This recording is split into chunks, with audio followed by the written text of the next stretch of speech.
wa syukrillah wa la hawla wa la quwata illa billahil aliyul azim.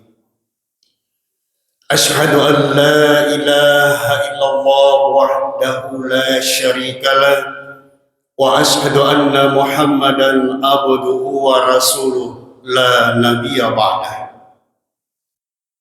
Allahumma salli ala abdika wa rasulika Muhammad wa ala alihi wa ashabihi ajma'in, amma ba'd. Kaum muslimin dan muslimat jamaah subuh yang insya Allah dirahmati oleh Allah subhanahu wa ta'ala. Pada subuh yang ke-18 dari bulan suci Ramadan ini, saya diberi amanah untuk menyampaikan pesan-pesan agama di masjid kita ini, dan insya Allah saya akan menyampaikan secara singkat dengan tema ceramahnya, jaga 7 kalimat mendapatkan 3 hal. Jamaah subuh rahimakumullah, semua manusia atau setiap saat, setiap waktu, semua manusia berharap mendapatkan 3 hal. Yang pertama, berharap mendapatkan kedudukan yang mulia di sisi Allah Subhanahu wa ta'ala. Yang kedua, berharap mendapat ampunan Allah Subhanahu wa ta'ala. Dan yang ketiga, berharap kehidupannya adalah kehidupan yang baik, bahagia dunia, selamat di akhirat. Namun jamaah sekalian, tidak semua orang yang berharap demikian lalu dengan serta-merta dia mengusahakannya. Malah biasa sebaliknya, apa yang dia perbuat sangat bertentangan dengan keinginannya. Akan tetapi bagi kita orang-orang yang beriman, tentu bukan sekedar berharap, tapi kita pun selalu berusaha untuk mendapatkannya, yakni dengan jalan melaksanakan apa yang diperintahkan oleh Allah dan menjauhi apa yang dilarang oleh Allah Subhanahu wa ta'ala. Nah, oleh karenanya jamaah sekalian, untuk mendapatkan 3 hal tadi, maka hendaklah kita senantiasa menjaga 7 kalimat. Yang mana dimaksud jaga 7 kalimat, menurut salah seorang ahli fikih, yakni Abu Lais, beliau menyampaikan bahwa barang siapa yang menjaga 7 kalimat, maka dia akan mendapatkan kedudukan yang mulia di sisi Allah dan di hadapan para malaikat. Kemudian dosa-dosanya diampuni oleh Allah, walaupun dosa itu sebanyak buih di lautan, dan hidupnya adalah kehidupan yang baik, bahagia dunia, dan insya Allah selamat di akhirat. Nah, jamaah subuh yang insya Allah dirahmati oleh Allah Subhanahu wa ta'ala, ayat mana ke-7 kalimat itu?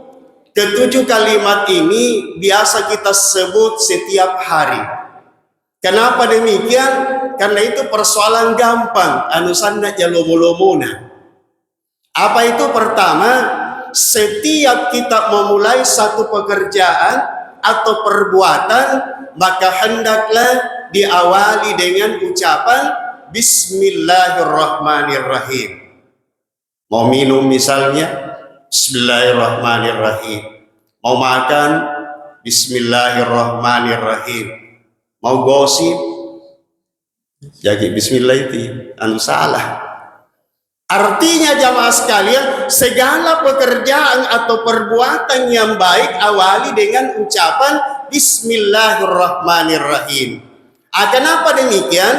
Karena sesungguhnya pekerjaan atau perbuatan yang baik yang tidak diawali dengan ucapan Bismillahirrahmanirrahim itu tidak punya berkah, anak barakah. Lalu apa itu berkah? Apa yang dikana barakah? Biasa kita sebut, biasa kita mendengar, semoga berkah. Artinya semoga bertambah manfaat kebaikannya. Ayat yang dimaksud berkah. Nah, jamaah subuh yang insya Allah dirahmati oleh Allah Subhanahu wa Ta'ala. Kemudian kalimat yang kedua kata Abu Lais, sebaliknya setiap kita selesai melakukan pekerjaan atau perbuatan yang baik, maka hendaklah kita mengucapkan Alhamdulillah sebagai bukti rasa syukur kita terhadap nikmat Allah Subhanahu wa Ta'ala.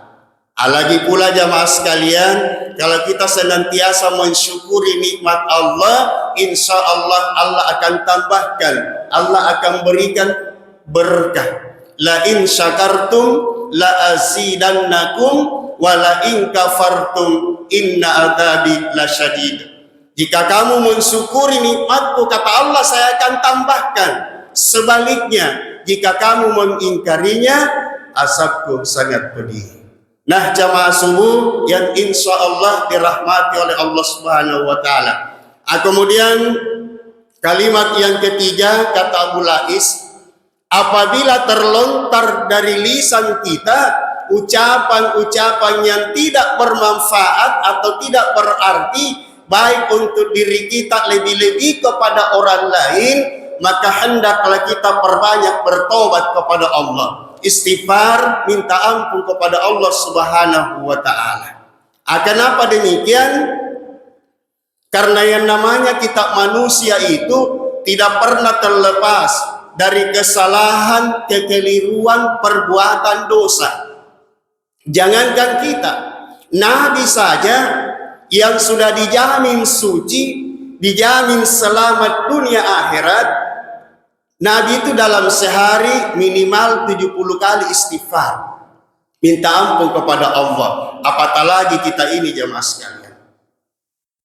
Bahkan istighfar itu sendiri merupakan salah satu syarat diterimanya doa kita apabila berdoa kepada Allah Subhanahu wa Ta'ala.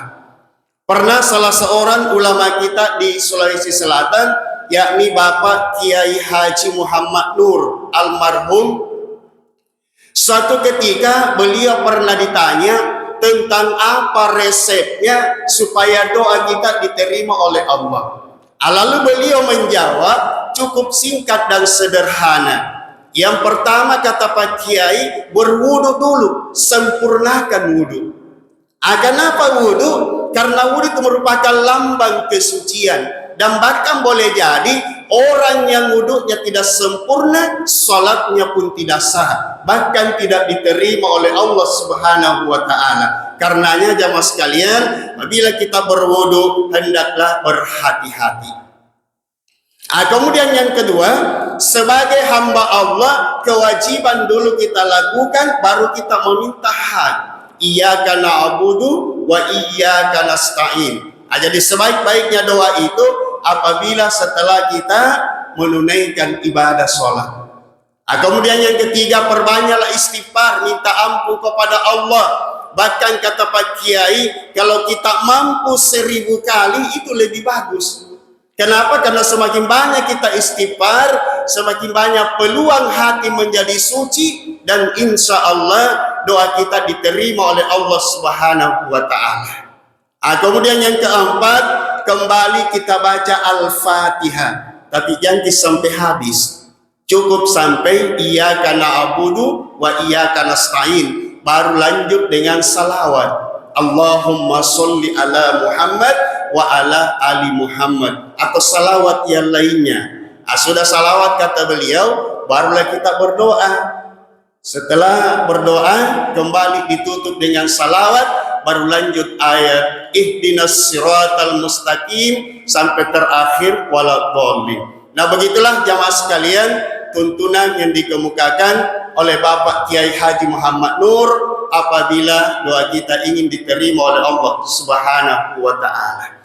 Nah, jamaah subuh rahimakumullah, kemudian selanjutnya kita kembali ke 7 kalimat. Kalimat yang keempat, kata Abu Lais, apabila kita ingin melakukan sesuatu yang akan datang, maka hendaklah kita mengucapkan insya Allah. Kalau Allah menghendaki, yang berkata pasti, karena yang bisa memastikan hanya Allah Subhanahu wa taala.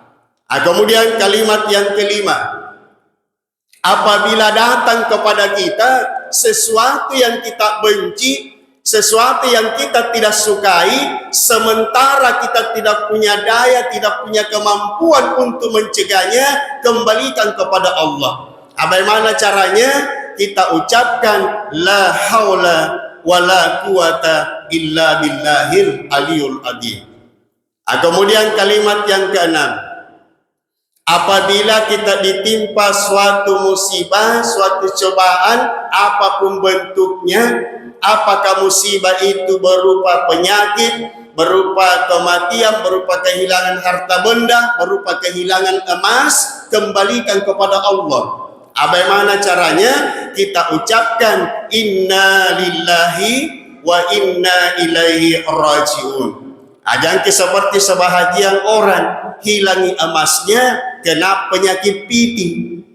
Apa jenis karena penyakit piti? Piti kanak-kanahi, piti ololoi, lari meri tukang. Kalau tukang emas dia datangi, alhamdulillah dapat dia emas. Tapi kalau tukang tenun, apa itu tukang tenun? Bahasa agamanya itu. Kalau bahasanya di sini di Makassar, Balambaru, Pacini, Patontong. Dia pergi pertanyakan perihal emasnya yang hilang ke tukang tenun, sampai di sana dijelaskan sama tukang tenun begini-begini, dia percaya. Mohon maaf, 40 hari 40 malam sholat kita tidak diterima, rugi kita jamaah sekalian. Kemudian terakhir sekaligus penutup, kalimat yang ketujuh, kata Abu Lais, hendaklah setiap siang dan malam hari kita selalu berzikir dengan kalimat la ilaha illallah Muhammadur Rasulullah, dengan harapan di akhir hayat nanti kita mampu mengucapkannya, dan insya Allah kita kembali kepada Allah dalam keadaan husnul khotimah, akhir yang baik, akhir yang menyenangkan, dan insya Allah akan mengantar kita selamat sampai di hari akhirat. Nah, jamaah subuh yang insya Allah dirahmati oleh Allah Subhanahu wa taala, saya tegaskan kembali bahwasanya untuk mendapatkan 3 hal tadi, maka hendaklah kita senantiasa menjaga 7 kalimat. Nah, saya kira demikian apa yang bisa saya sampaikan. Mudah-mudahan bermanfaat kepada kita semua, demikian juga kepada diri saya. Saya akhiri, wabillahi taufiq wal hidayah. Assalamualaikum warahmatullahi wabarakatuh.